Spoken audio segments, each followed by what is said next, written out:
Hey guys, it's Nate, and it's time for another bite sized.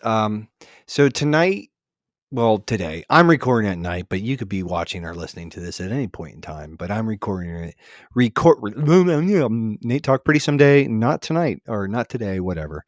Whenever you're listening to it, I'm not talking pretty.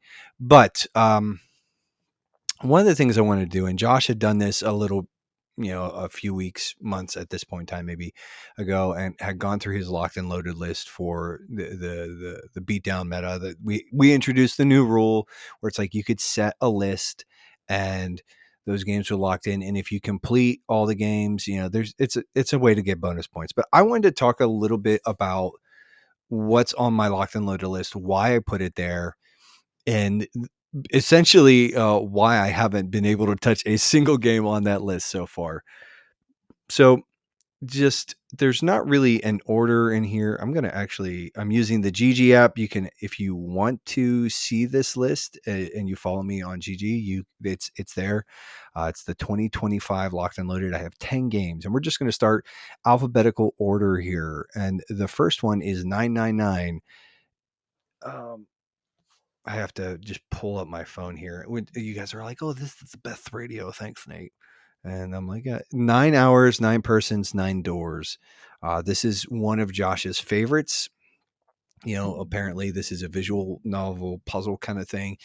And I I picked it up a while ago with the intent because this is something that, like, this series, Josh really likes it. This one and the next one, and I forget what the next one's called, but there's a collection. I have the collection. I don't have the third game in that series yet, but anyways, I have 999.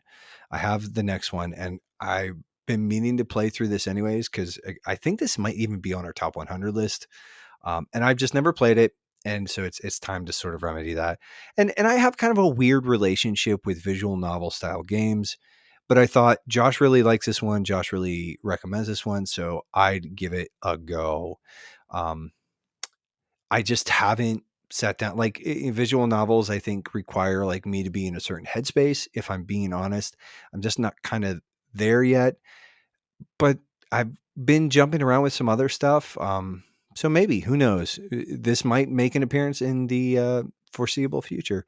Next up, it's a Plague Tale: Innocence, which is the first one, and I started this, I think, before a Plague Tale Requiem was released like a year or two ago. I started this because I was like, I'm going to play through this and maybe I'll pick up Requiem, and I never did.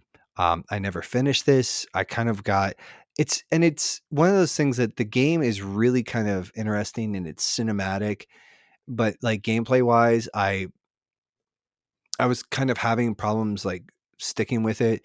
So it's kind of one of those things that it's like nagged me a little bit. I don't want to abandon it. I want to beat it. And it's a gorgeous looking game, and I'm kind of a sucker for those really epic set. Like, it's like I'm kind of a sucker for that kind of, what's the word, that sizzle or that kind of like spectacle.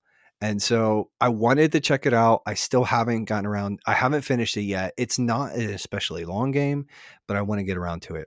Next up is so yeah, and I'll get to it at some point in time. It's like, but kind of, and what will emerge here is that I think a lot of the games on my list, none of them are super long, but all of them are going to require some commitment.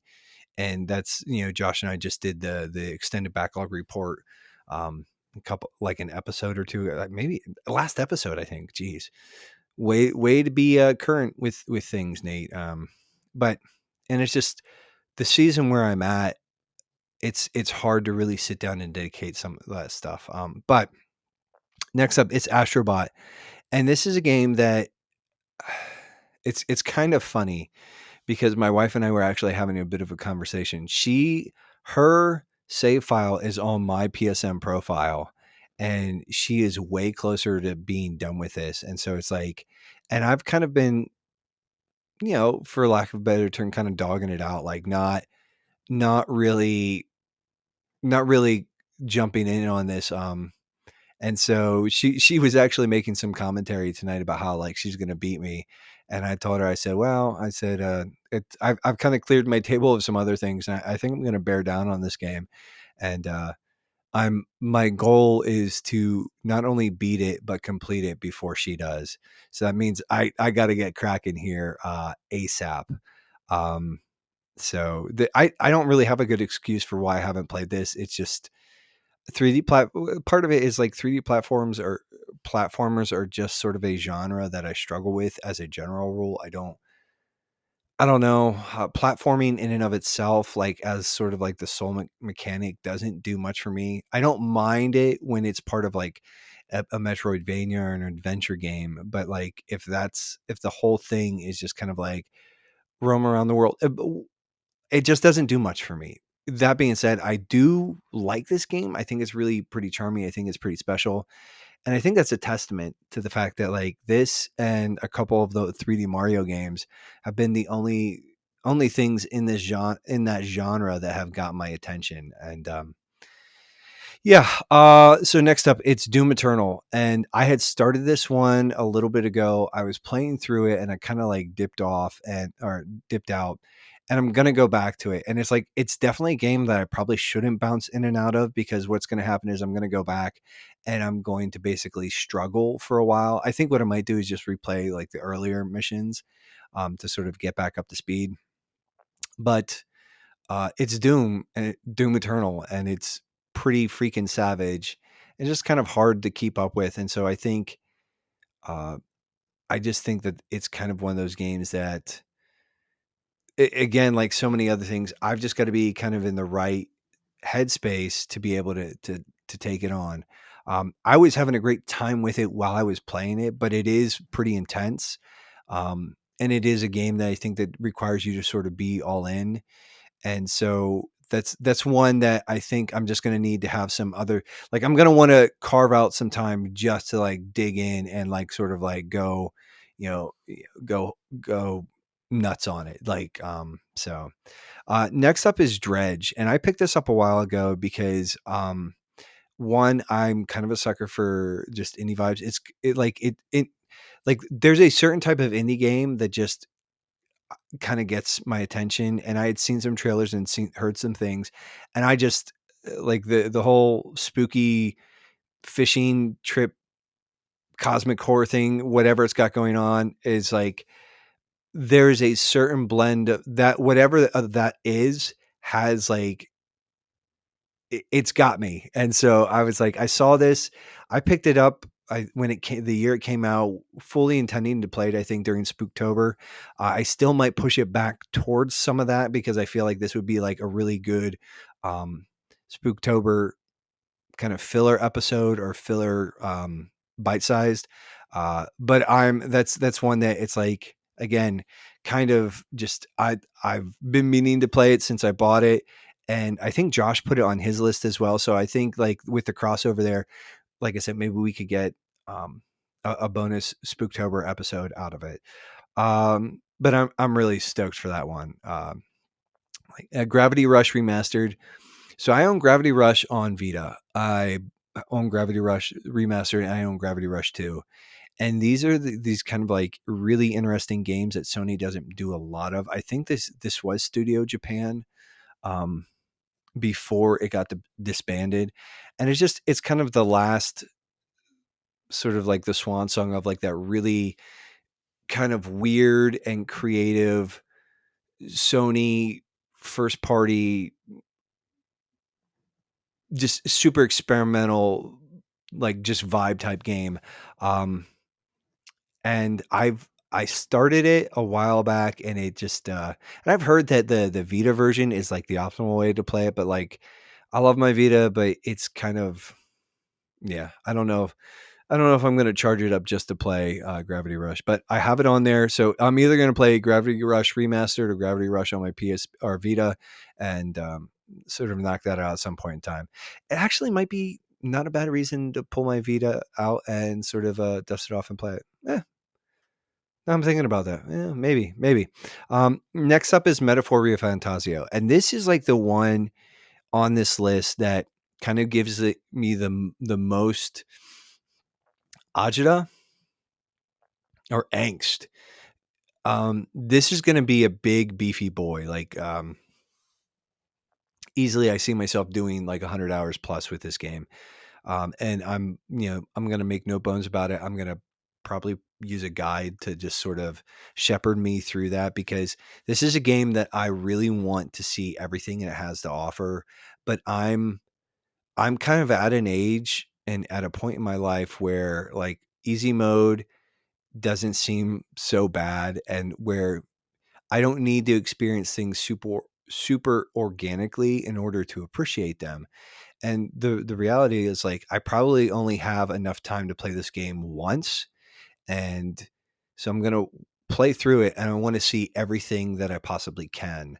Um, so I want to maximize that. I'm super stoked. The Persona, uh, well, Atlas has just done a bang up job with these RPGs and this stuff, and I think Metaphor just looks really cool.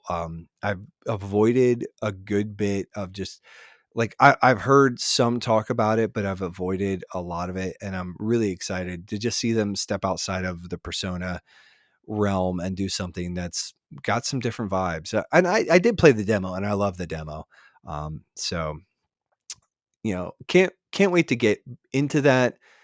But that's gonna be one where it's like when I'm in this, it's gonna be probably 2 or 3 months of nothing but this game. And so I want I mean, frankly, I want to get some more patron games out of the way before I feel comfortable and sort of really wrestling with this one. I'd probably like to have a few more games off my list, off my locked and loaded list before I tackle this one. So this one is, yeah. But when I go in on this one, it's going to be sort of like just all in. Um, so next up is Ratchet and Clank, and this isn't Rift Apart. This is just the PS4 reboot of Ratchet and Clank, and it's a game that I've been meaning. It's sort of like one of those, like, it's been on my list for a long, long time. And I just need to just pull the trigger. It's like I should really just play this. Like, again, I don't know. I don't have a great excuse. It's been on my backlog for a while, and I've been meaning to play it for a while. But the locked and loaded thing, I was like, hey, what's something on there that I really have been kind of like dragging my feet on? And I was like, Ratchet and Clank, and it's not too long. It's not supposed to be too long a game. We are at the next to last game here on the list, and that's Returnal. Returnal is a game that I went way down the rabbit hole on this. Like, I pretty much played nothing but this for a few months, and I think I have like over 60 hours in it. And like by all rights, I should be done with this game. But it does this weird like completionist thing to me where I want to have like the perfect run, or it's like I want to explore and I want to see all the things. And it's um I think just I'm really I just want to be done with this one, and I have nothing but like praise to sort of throw at Housemark for this, because they went from doing these sort of like 2D, maybe sort of like 3D, like 2.5D, 3D ish kind of like arcade style games, to making what I think is really one of the most interesting games I've played in a hot minute. So I want to go back, and it's like it's the kind of like hardcore experience that I really get into. That it doesn't feel, it's definitely got sort of a Souls-ish thing where it's like the game you play the game on its terms, and there's not a lot of anything else. Last but not least is I've got Vanquish, and this is an old, I think it was originally released on the PS3, and then the remaster version, uh that and it was Bayonetta 1 or 2 came, they were released on for PS4. And this is like it's just one of those things. This is an old platinum game, and it is uh just big dumb fun, like popcorn. Just like, this is like big dumb action movie, the game. And I've seen a good bit of it. I played a few hours of it years and years and years ago. The first time I saw this game was my best friend Parker, who's been on the show a couple times. He was playing it, I think, on PS3, and I was just sort of in awe of just how kind of unhinged the game was. And so, yeah, yeah, yeah, I don't have much else to say other than just, yeah, it's Vanquish, and it's sort of like it's on there because I've been wanting to play it for myself for a while. And it's again, like like most of the games on this list outside of Metaphor are probably within that like 15 to 20 hour mark, which feels pretty doable for me, for the most part, but we'll see. But one of the things I talked about was like, you know I think it was last year I beat 13 games. That's all I really played. And so there's 10 games on that list. But to be fair, I'm already sort of, I'm mixing in some shorter things like yeah.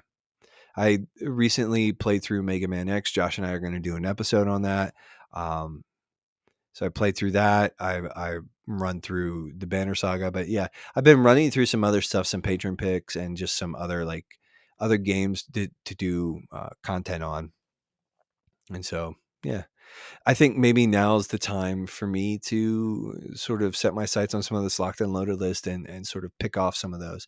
But that's it. I mean, that's really all I've got here, guys.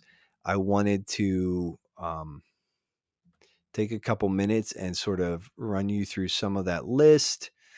Say, yeah, yeah. So that's what I've got kind of coming up for my locked and loaded stuff. And like I said, I'm planning on putting a dent in that here pretty imminently. Like, I think maybe even after I'm done recording, I might just hop on Astrobot and get to just not only catching up to my wife, but lapping her. So, because that's the goal. Like, so, all right, guys. Well, I'm Nate. This has been a bite size, and do the things. Until next time, yeah, just do the things. Later, guys.